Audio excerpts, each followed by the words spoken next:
कांग्रेसले पनि यस नगरको विकासका लागि खानेपानी, सिंचाई, स्वास्थ्य, शिक्षा, मोटर बाटो लगायतका यावत योजनाहरू चाहिँ प्राथमिकता क्रममा चाहिँ यहाँको चाहिँ आवश्यकता अनुसार यहाँका योजनाहरू निर्माण गर्ने, योजनाहरू तय गर्ने र विकास निर्माणका कामहरू गरेको नै छ।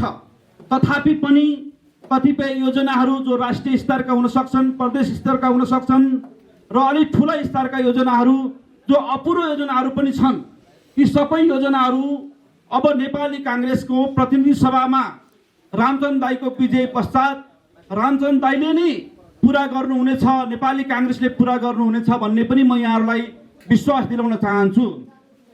आदरणीय महानुभावहरू, मूलतः 5-5 वर्षमा हुने आवधिक निर्वाचन आज हामी 84 मा हुने प्रतिनिधि सभाको निर्वाचन 2082 सालमै एउटा प्रतिनिधि सभाको निर्वाचनको क्रममा यहाँहरूको बीचमा हामी आइपुगेका छौँ। म यहाँलाई लामो व्याख्या गर्न चाहन्न, तपाईहरु सबैलाई यसको अनुभूति भइसकेको छ।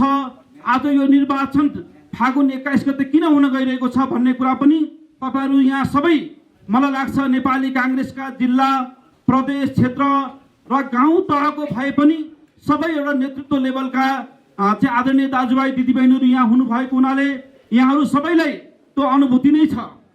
निश्चय पनि म यहाँलाई एउटा आग्रह गर्न चाहन्छु, आज नेपाली कांग्रेस आफैमा बदलिएको छ र नेपाललाई बदल्नु छ भन्ने जुन एउटा अभिभारा, जुन एउटा उद्देश्य बोकेर आज हामी तपाईहरुको घर दैलोमा भोट माग्न आइरहेका छौं।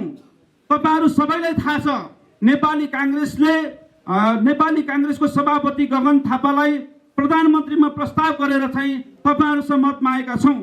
नेपाली कांग्रेस एक्लैले प्रधानमन्त्री बन्नको लागि 138 स्थानमा चाहिँ निर्वाचित हुन आवश्यक छ।